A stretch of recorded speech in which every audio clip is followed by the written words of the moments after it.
This is Family Time 126.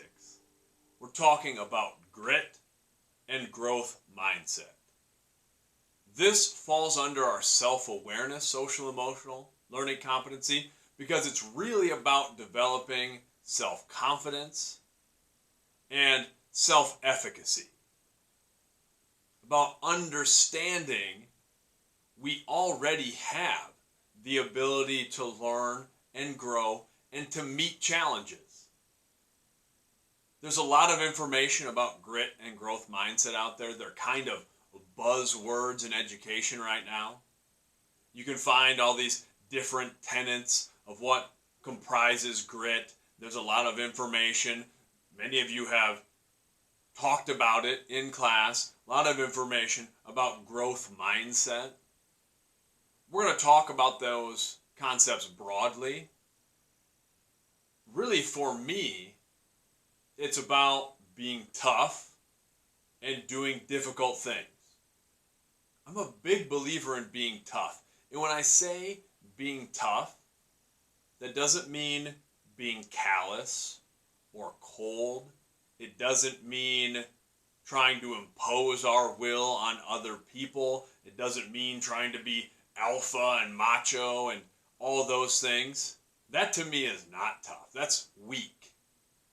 When we hurt other people, when we're not in touch with how we feel and how we communicate with other people, that's a weakness. That's not a tough thing.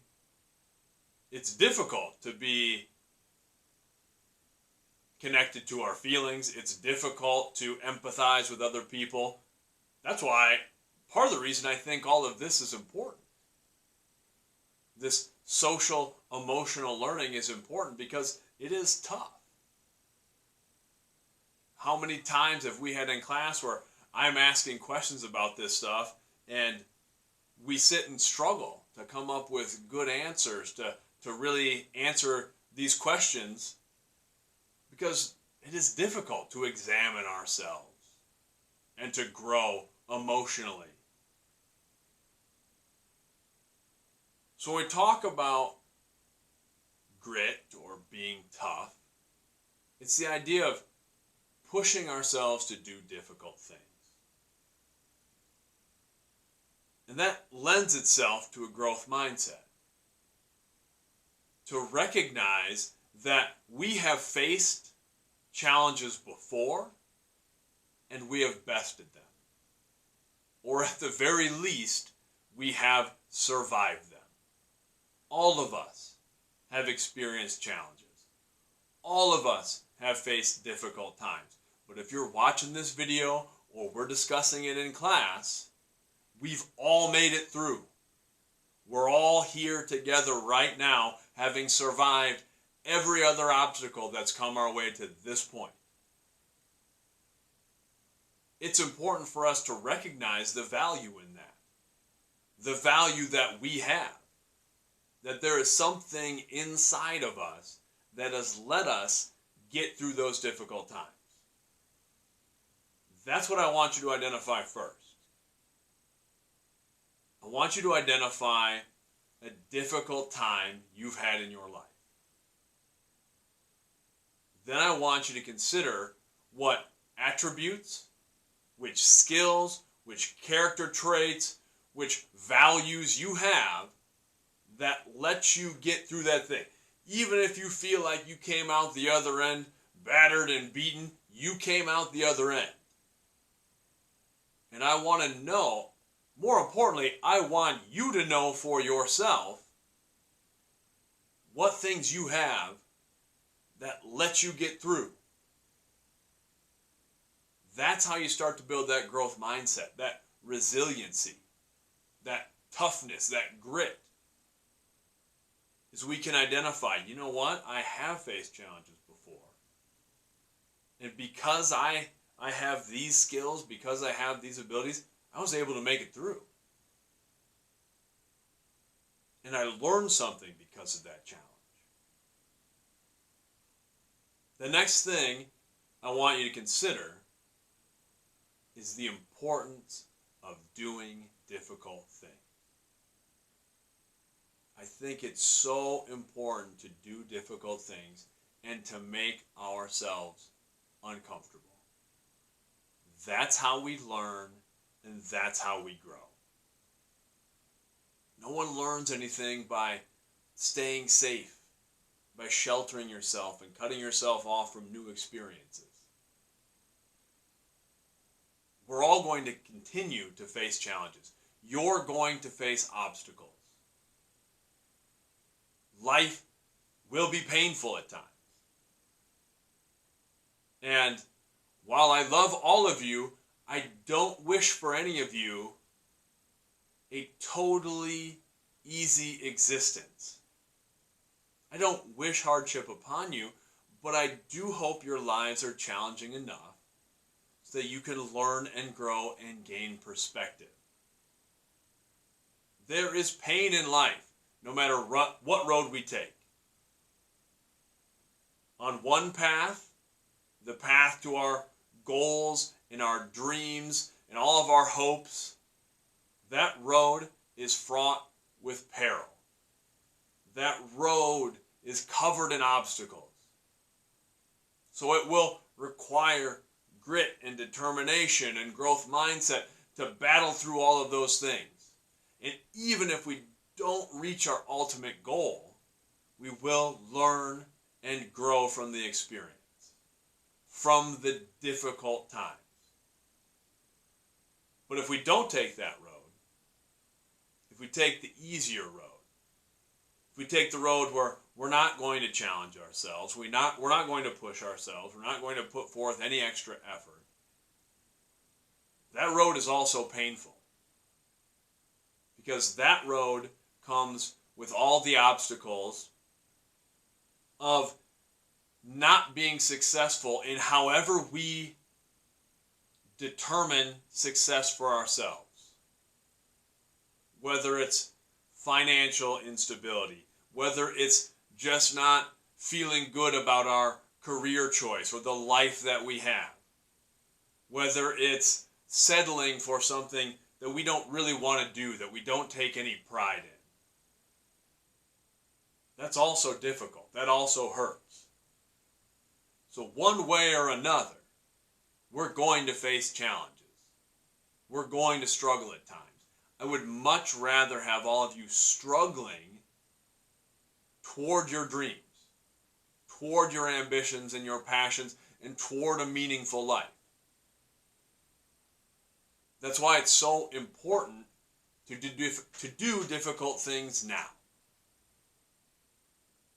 Sometimes I'll hear students maybe be upset, and I understand this, but maybe be upset with a particular class and say, well, when am I going to need this? I'm not really going to use this particular thing for my job, and this is frustrating, and I have a lot of anxiety about this, and I don't want students to feel anxious about things. And I think we can temper some of that anxiety. We can look at it as an opportunity to be challenged. Even if you think, whatever it is, I may not use this particular math problem in my career someday, that's okay. You might not. But you don't necessarily know what you'll be doing for the rest of your life. And the important thing isn't so much learning how to solve the problem. It's doing the difficult thing. So even if we think, I don't know how this is going to fit into my life, it fits into your life because it's a challenge. And doing uncomfortable things is good for us. That's such an important thing to recognize. I'll have athletes sometimes, some of the athletes I coach, who are maybe not giving a great effort in a class. And it's certainly okay to struggle. And it's not only okay, it's important to ask for help when we're struggling. that takes toughness. That's a difficult thing to do sometimes, to ask for help. But if I have an athlete who's maybe not giving a very good effort in a class, it appears, I'll have a conversation with that athlete.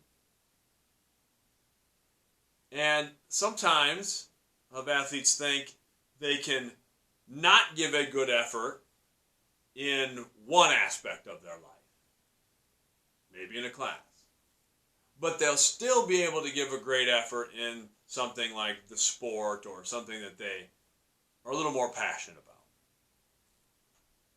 That does always raise a question for me.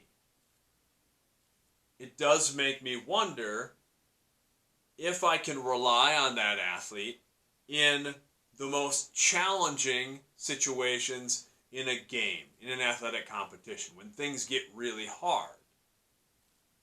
Because part of what that athlete is saying to me is that when it's something I don't like, when it gets really tough, I'm willing to give up.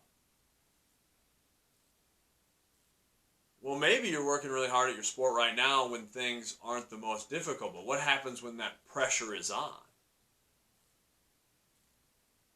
Then I do have to wonder, as a coach, are you going to buckle under that pressure? Because I've seen evidence of you not giving a great effort when things are difficult. So again, it's okay to struggle.